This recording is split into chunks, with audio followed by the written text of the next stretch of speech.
Assalamualaikum warahmatullahi wabarakatuh. Bismillah, alhamdulillah, wassalatu wassalamu ala rasulillah wa ala alihi wa sahbihi wa mawala, amma ba'd. Qala al-musannifu rahimallahu ta'ala wa nafa'ana bihi wa bi'ulumihi fid daraini, amin. Bismillahirrahmanirrahim. Idza fataha laka wijhatan minat ta'arrufi. Ketika Allah membuka ma'rifat kepadamu, fala tubali ma'aha in qalla amaluka, maka jangan engkau sandingkan makrifat itu atau hadirnya Allah itu dengan pengenalan itu dengan sedikitnya amal.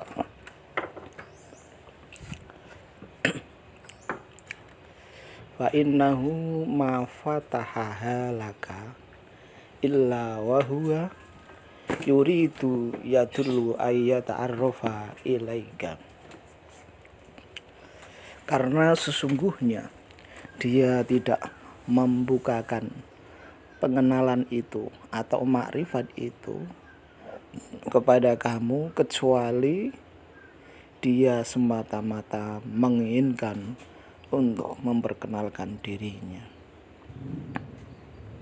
Jadi ketika Allah itu sudah mencintai kepada hambanya, sudah mencintai kepada makhluknya, Allah itu tidak memperdulikan amalnya itu sedikit atau amalnya banyak. Dalam artian orang bisa menjadi seorang wali, seorang kekasihnya Allah, itu tidak harus orang yang betul-betul amalnya banyak, itu tidak, melainkan sesuai dengan kehendak Allah. Ada orang yang amalnya biasa-biasa saja, akan tetapi bisa jadi kalau dia dipilih oleh Allah menjadi kekasihnya, maka Allah akan menampakkan makrifat kepada seseorang itu dengan secara otomatis. Akan tetapi kebalikannya, orang yang ingin menjadi seorang wali, ingin menjadi kekasihnya Allah, dengan cara dia melakukan ibadah, dengan mendekatkan diri kepada Allah, dengan beribadah sebanyak-banyaknya, membersihkan hatinya, membersihkan dirinya dari sifat-sifat mazmumat, itu juga bisa.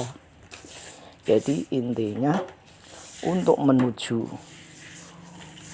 wali Allah, menjadi kekasihnya Allah, itu ada dua cara Allah dalam memilihnya itu. Ada kalanya dipilih secara langsung oleh Allah, dan ada kalanya melalui beberapa ritual-ritual, melalui dengan memperbanyak ibadah, membersihkan diri, sehingga Allah meridhoinya dan akhirnya dipilihlah orang itu menjadi kekasihnya.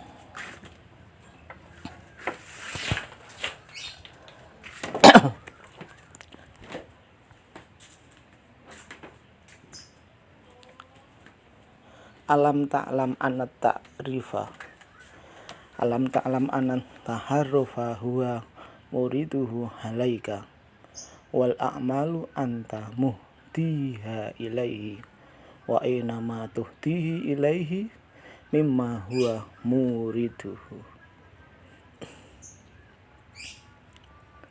Tidakkah engkau mengetahui bahwa sesungguhnya makrifat atau pengenalan itu semata-mata dia yang menginginkannya atasmu, sedangkan amal-amal itu semata-mata suatu hadiah dari engkau kepadanya, maka tidaklah sebanding antara apa-apa yang engkau hadiahkan kepadanya dengan apa-apa yang dia inginkan untukmu.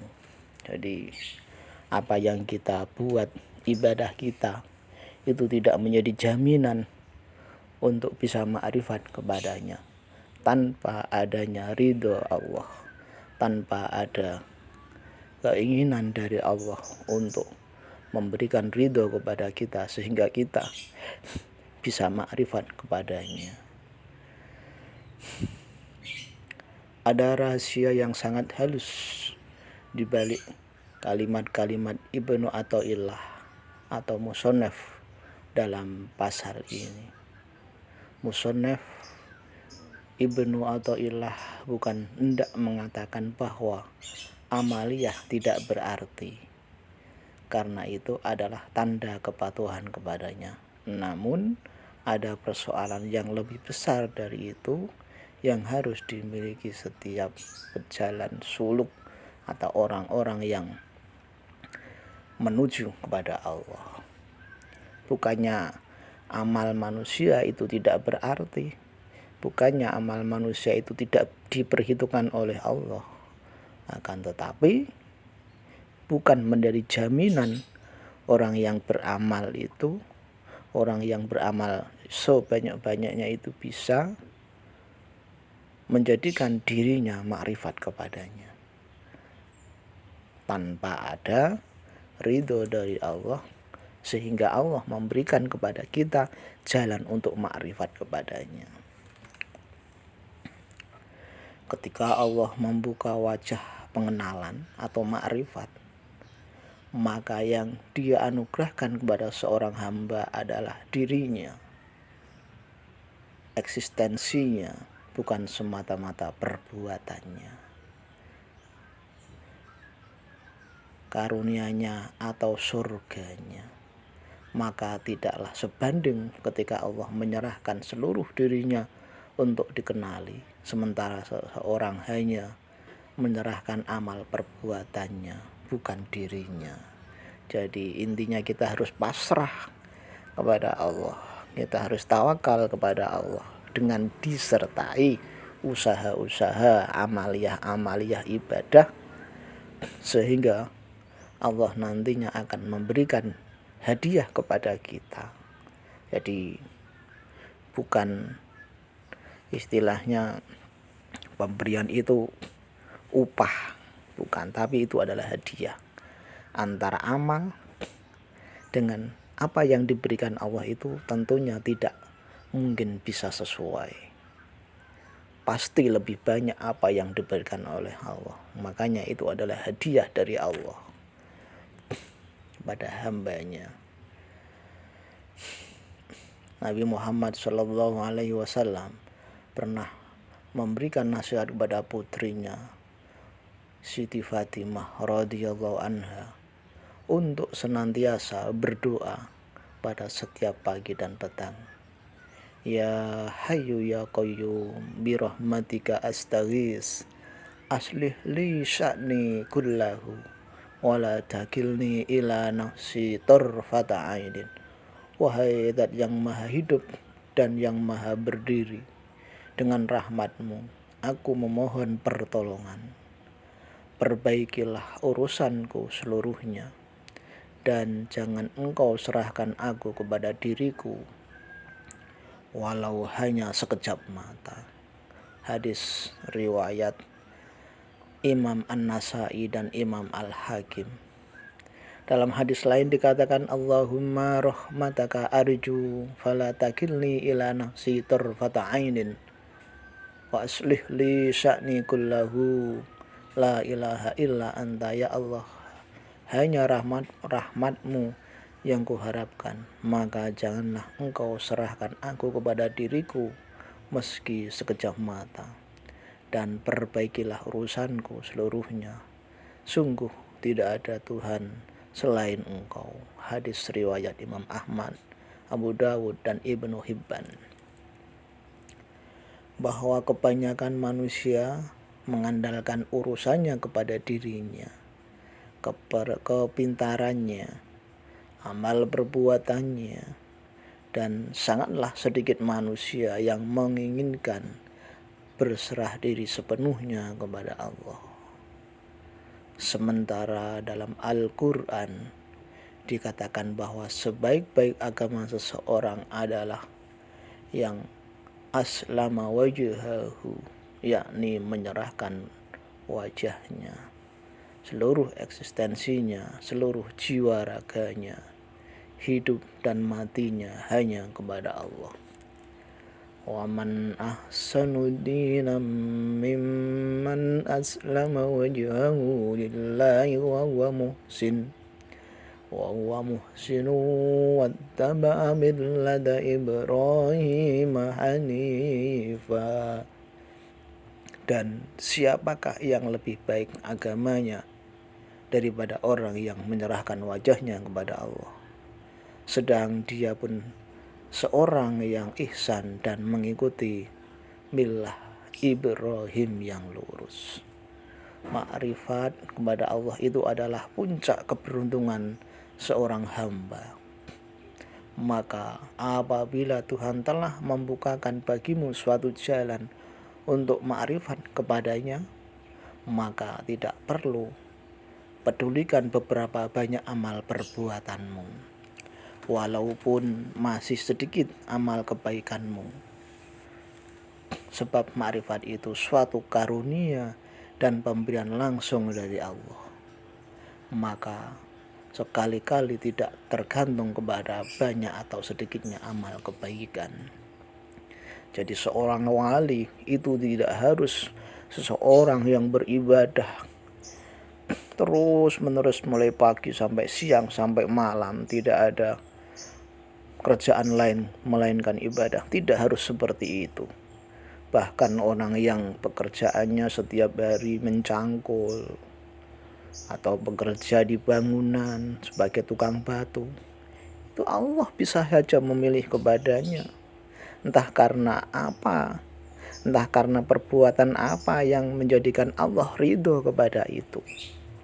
Maka jangan sekali-kali menyepelekan suatu amal yang baik, walaupun itu hanya sekecil apapun. Abu Hurairah radhiyallahu an berkata, Rasulullah sallallahu alaihi wasallam bersabda, Allah berfirman, apabila aku menguji hambaku yang beriman, kemudian ia tidak mengeluh kepada orang lain, maka aku lepaskan ia dari ikatanku dan aku gantikan baginya daging dan darah yang lebih baik dari semula, dan ia boleh memperbarui amal sebab yang lalu telah diampuni semua. Ketika ada orang yang sakit, dia ikhlas akan sakitnya, dia tidak mengeluh, insya Allah sakitnya itu akan membawa suatu barokah, akan membawa suatu pahala. Akan tetapi sebaliknya, jika ada orang yang sakit tapi mereka tidak ikhlas, mereka selalu ngomyang, dalam artian menyalahkan dirinya atau menyalahkan kepada Allah, maka dia tidak akan mendapatkan pahala suatu apapun. Diriwayatkan bahwa Allah telah menurunkan wahyu kepada salah seorang nabi di antara beberapa nabinya. Aku telah menurunkan ujian kepada salah seorang hambaku, maka ia berdoa dan tetap aku tunda permintaannya. Akhirnya ia mengeluh, maka aku berkata kepadanya, hambaku, bagaimana aku akan melepaskan daripadamu rahmat yang justru ujian itu mengandung rahmatku. Justru ketika doa kita belum diijabahi oleh Allah, tentu Allah akan memberikan ijabah itu dengan perkara lain yang lebih bermanfaat bagi kita. Sebab kita tidak tahu apa yang kita minta itu sesuai baik kepada diri kita Allah tentunya lebih tahu daripada kita. Karena dengan segala kelakuan kebaikanmu, engkau tidak dapat sampai ke tingkat yang akan aku berikan kepadamu. Maka dengan ujian itulah engkau dapat mencapai tingkat dan kedudukan di sisi Allah. Ketika orang yang diuji itu bisa ikhlas, bisa menerima, insya Allah akan naiklah pangkatnya seseorang itu. Semoga bermanfaat untuk diri saya dan kepada para pembaca, dan tentunya bagi para pendengar atau siapapun yang mendengarkan video ini. Dan permintaan dari Al-Fakir, mohon untuk di subscribe dan like video kami. Sekian, wal afu minkum, wassalamualaikum warahmatullahi wabarakatuh.